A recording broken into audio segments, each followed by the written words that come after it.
የመጨረሻ ጥያቄ ልጠይቅህ። ሌላም ጊዜ እንትን እኔም በደንብ እንዳጠናት አንድ ጥያቄ ነች።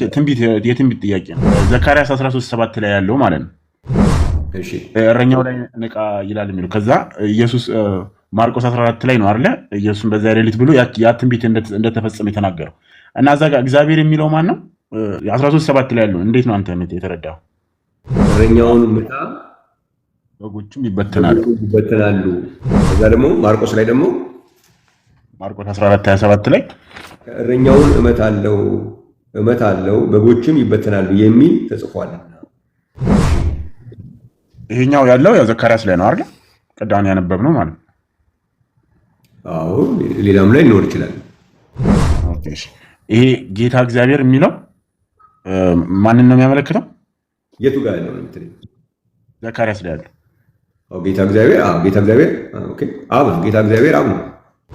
እሺ እረኛ ከዛ በኋላ እረኛውን ምታ የሚለው እረኛ የተባለው ማን? ስፔሲፊክ አይደለም።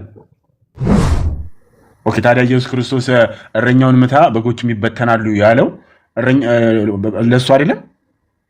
ምሳሌ እኮ ነው። ማርቆስ ምዕራፍ 14 ቁጥር ምንድን ነው የሚለው? በዚያች ሌሊት እረኛውን እመታለሁ አረ የሚለው እና አብ ወልድን መታው ብለህ ነው የምታስበው?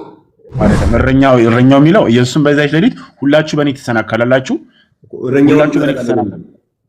እረኛውንም እመታለሁ በጎቹም ይበተናሉ የሚለው ተጽፎ እኮ የሰራዊት ጌታ እግዚአብሔር እኮ ነው እረኛውን የሚመታው አይደለ? ኖ ይመታለሁ ሲል እረኛ ግን የተባለውና የሰራዊት ጌታ የተባለው አለ ነው። እዚህ ጋር እረኛውን እመታለሁ ብሎ ሲል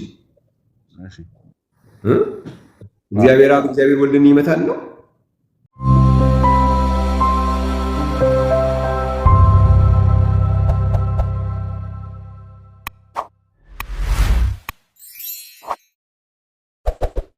አንድ የመጨረሻ ጥያቄ ልጠይቅህ። ሌላም ጊዜ እንትን እኔም በደንብ እንዳጠናት አንድ ጥያቄ ነች። የትንቢት ጥያቄ ነው እሱ። አሁን ይሄ ጌታ እግዚአብሔር የሚለውን ዘካርያስ 13:7 ላይ ያለው ማለት ነው። እሺ እረኛው ላይ ንቃ ይላል የሚለው ከዛ ኢየሱስ ማርቆስ 14 ላይ ነው አይደለ? ኢየሱስን በዛ ሌሊት ብሎ ያ ትንቢት እንደተፈጸመ የተናገረው እና እዛ ጋር እግዚአብሔር የሚለው ማን ነው? እረኛው ትንቢት ላይ ያንን 13:7 ላይ ያለው እንዴት ነው አንተ የተረዳው? ዘካርያስ ምዕራፍ 13 ቁጥር 7 እስኪ አንብቦ ዝም ብዬ እንዳልተውህ። እሺ በእረኛዬ ላይ ንቃ ይላል የሰራዊት ጌታ እግዚአብሔር። ሰይፎ የሚለውን ነው አይደል? እሺ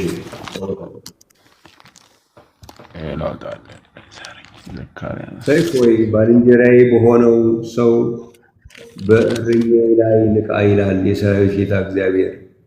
እረኛውን ምታ በጎቹም ይበተናሉ፣ እጄንም በትናንሾች ላይ እመልሳለሁ።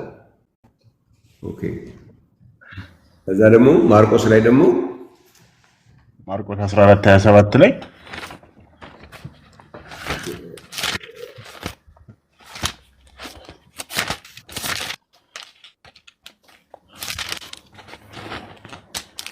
ምዕራፍ 14 ቁጥር 27 ኢየሱስም በዛች ሌሊት ሁላችሁ መዝሙር ከዘመሩ በኋላ ወደ ደብረ ዘይት ወጡ። ኢየሱስም በዚች ሌሊት ሁላችሁ የሚለው ነው አይደል? ልክ ነኝ? ልክ ነህ። በእኔ እረኛውን እመታለሁ በጎችም ይበተናሉ የሚል ተጽፏል። እሺ ይሄኛው ያለው ያው ዘካርያስ ላይ ነው አይደል? ቀዳሚ ያነበብነው ማለት ነው። አዎ ሌላም ላይ ሊኖር ይችላል። ኦኬ እሺ። ይሄ ጌታ እግዚአብሔር የሚለው ማንን ነው የሚያመለክተው? የቱ ጋር ያለው ነው የምትለኝ? ዘካርያስ ላይ ያለው። ጌታ እግዚአብሔር ኦኬ አብ ነው። ጌታ እግዚአብሔር አብ ነው። እሺ እረኛ ከዛ በኋላ እረኛውን ምታ የሚለው እረኛ የተባለው ማን? ስፔሲፊክ አይደለም። ኦኬ ታዲያ ኢየሱስ ክርስቶስ እረኛውን ምታ በጎችም ይበተናሉ ያለው ለሱ አይደለም? ምሳሌ እኮ ነው እንጂ አሁን ማርቆስ ምዕራፍ 14 ቁጥር ምንድን ነው የሚለው? በዚያች ሌሊት እረኛውን እመታለሁ አረ የሚለው እና አብ ወልድን መታው ብለህ ነው የምታስበው? አይደለም። እረኛው የሚለው ኢየሱስም በዛች ሌሊት ሁላችሁ በእኔ ትሰናከላላችሁ፣ ሁላችሁ በእኔ ትሰናከላላችሁ፣ እረኛውንም እመታለሁ በጎቹም ይበተናሉ የሚለው ተጽፎ እኮ እረኛው የሰራዊት ጌታ እግዚአብሔር እኮ ነው እረኛውን የሚመታው አይደለ? አዎ ኖ ይመታሉ ሲል እረኛ ግን የተባለውና የሰራዊት ጌታ የተባለው አለ ነው እዚህ ጋር የሚመታው እረኛ እና መመታት ነው እንዴ? እዚህ ጋር መመታት ትሰናከላላችሁ ያለው በምንድን ነው?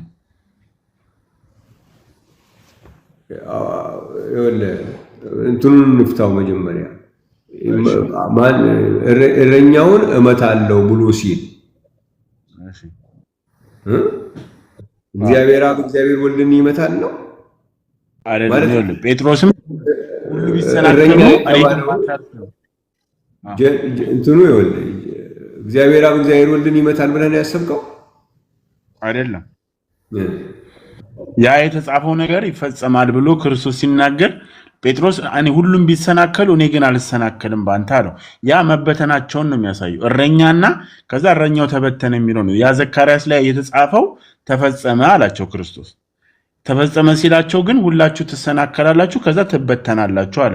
ይሄ የሚሆነው ደግሞ ትንቢት ነው የሚፈጸመው ብሎ ነገራቸው። ከዛ ጴጥሮስ አይ ሁሉ ቢሰናከሉ እኔ ግን ባንተ አልሰናከልም አለው።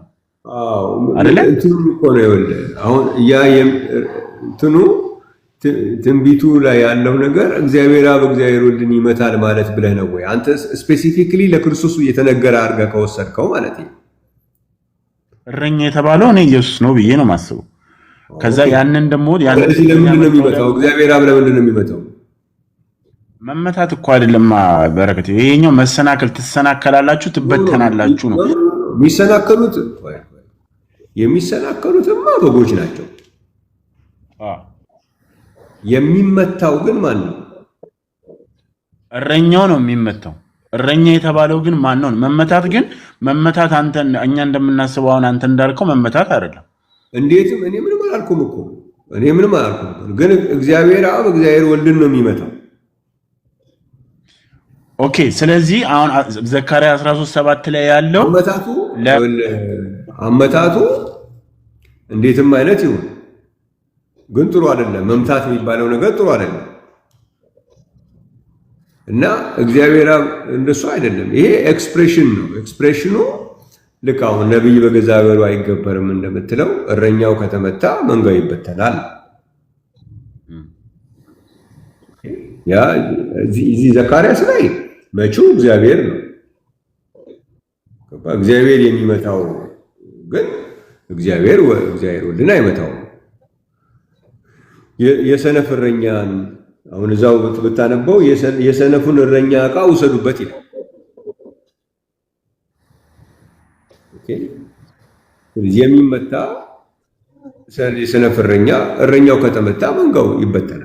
ኤክስፕሬሽን ነው እንጂ እግዚአብሔር አብ እግዚአብሔር ወልድን ይመታል ብለህ አይደለም የምትወስደው። ይሄ ለእሱ አይደለም። ይኸው በጎች ይበተናል። ኖርማሊ እረኛ ከተመታ በግ ይበተናል። ኤክስፕሬሽን ነው።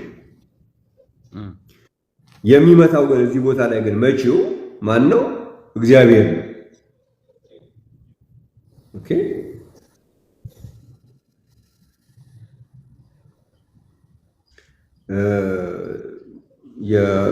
እንትንም ላይ ስትመጣ ማርቆስ ላይም ስትመጣ እንደዛ ነው የሚለው።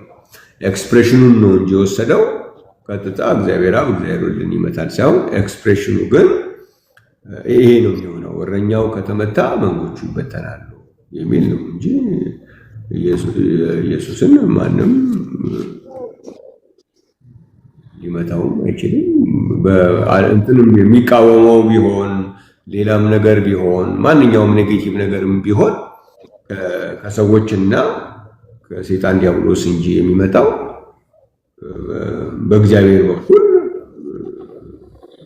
እግዚአብሔር የሚመታበት መንገድ ምንም ነገር የለም። እሱ የለም። ግን ጌታ እግዚአብሔር የሚለው ሌላ ጌታ እግዚአብሔር የተባለ አለ፣ እረኛው የተባለው ደግሞ አለ። ያ ኢየሱስና ኢየሱስን አይደለም። እዚህ ጋር ጌታ እግዚአብሔር እኮ ጌታ እግዚአብሔር ብሎ የሚመታው እረኛ እኮ እዚህ ቦታ ላይ ጌታ እግዚአብሔር ባለበት ቦታ ላይ የሚመታው ራሱ ጌታ እግዚአብሔር ነው። ኦኬ፣ ራሱ ነው እረኛውም ጌታ እግዚአብሔርም ራሱ ነው። ኖ ይሄ እረኛ ይሄኛው እረኛ እዚህ ቦታ ላይ የተባለው ጌታ ኢየሱስን ሊሆን አይችልም። ጀነራል ነው። እንደዛማ ካልከማ እረኛው ጌታ ኢየሱስ ነው ካልክ እረኛውን የሚመታው ማን ነው አልክ? ጌታ እግዚአብሔር ነው አልክ። ስለዚህ ጌታ እግዚአብሔር ጌታ ኢየሱስን መታው እያልክ ነው የሚሆነው ማለት እኮ ነው። ኖ ጌታ እግዚአብሔር ስንል አሁን ለምሳሌ ጌታ እግዚአብሔር እረኛውን ካለ ኢየሱስ ክርስቶስ ደግሞ የተባለው ነገር ተፈጽሟል አለ። ከዛ ተሰናከሉብኛላችሁ፣ ይሄም ደግሞ የሚሆነው ትንቢቱ እንዲፈጸም ነው ብሎ ሲናገር ያኛ ላይክ አሁን እግዚአብሔርና ሁለቱን ነገር ፈራኸው እኮ አማን። ይሄን ነገር ለኢየሱስ ለመስጠት ፈልገህ ከሆነ እግዚአብሔር አብ እግዚአብሔር ወልድን መታው ስለ አዎ ማለት አለ። እሱንም ፈርተኸው መታው የሚለው እንደዚያ መታው በሚለው አይደለም። ማን ይማስበው መሰናከልና አሁን ዘናለው መታው የሚለውን ምን አለው ብለህ ነው የምታስበው? ተሰናከሉበት እረኛው ላይ አደጋ ስታደርስ ማለት እኮ ነው። ኦኬ፣ መመታቱን ታዲያ ጴጥሮስ ለምን እኔ አልሰናከልም አለ? አሁን እኮ እዛ ጋር አልሰናከልም ሲል መመታቱ ብቻ ነው እንትን ያለው። እዛ ላይ ኤክስፕሬሽኑን ተጠቀመ እንጂ እረኛውን ምታ መንጋው ይበተናል የሚል አለ። ብዙ ቦታ እኮ ነው ያለው እሱ አገላለጽ። እረኛ አሁን ለምሳሌ ዳዊትንም ቢሆን ወደኋላ ዳዊት ታሪክ ብትሄድ እሱ ወደ ጦር ሜዳ ለመውጣት በሚፈልግበት ጊዜ እረኛውን ምታ መንጋው ይበተናል የሚል እዛም ተጠቅሷል። እሱን ዳዊትን ወክሎ ማለት ነው። እሱ የነሱ መሪ ስለሆነ እሱ ከተመታ ሌላው በሙሉ ያው ጉዳት ይደርሳል ህዝቡ ላይ በሚል ማለት ነው። ኤክስፕሬሽን ነው። እዚህኛውም ላይ ደግሞ እግዚአብሔር ራሱ እንዲበተን በሚፈልግበት ጊዜ ሊመታ ይችላል። የመንጋውን መሪዎች ሊመታቸው ይችላል። ያኔ መንጋ ይበተናል። እግዚአብሔር ሲመታ ያ ጀነራል ሲሆን ነው እግዚአብሔር ይመታል የምንለው። ኢየሱስን ከሆነ ግን እግዚአብሔር ኢየሱስን መታው በሚል ሊመጣ ይችላል።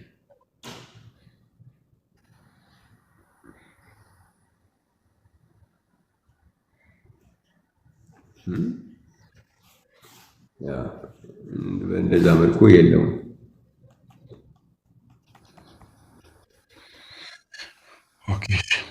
ደግሞ ወደ እግዚአብሔር ወደ ኢየሱስ ስታመጣው ደግሞ ምንድነው መሰለ የሚለው እግዚአብሔር እረኛዬ ነው አይደለም የሚሆነው። ስለዚህ እግዚአብሔርን ነው የሚሆንበት።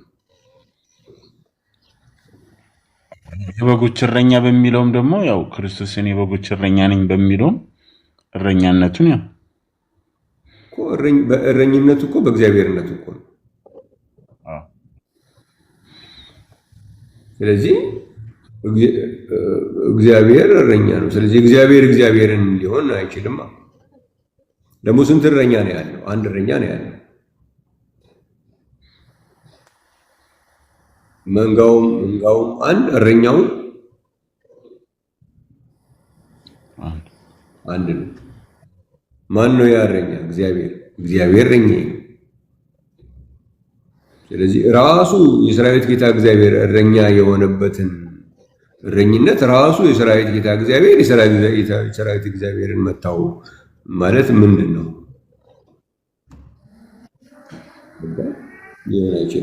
ሁለት ሶስት እረኛ ኖሮ አንደኛው እረኛ ሌላኛውን እረኛው መታው ከሆነ እሱ አንድ ነገር ነው። ግን ያለው አንድ እረኛ ነው። ስለዚህ እሱ አይደለም።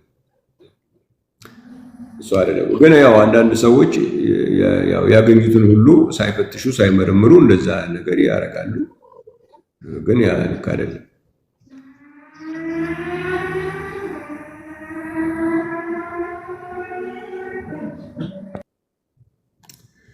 እሺ ወገኖቼ ለዛሬ እዚህ ጋር ቢበቃን ጥሩ ነው። ስለነበረን ጊዜ በጣም ነው የማመሰግነው። በሰላም አምሹ፣ በሰላም ዋሉ።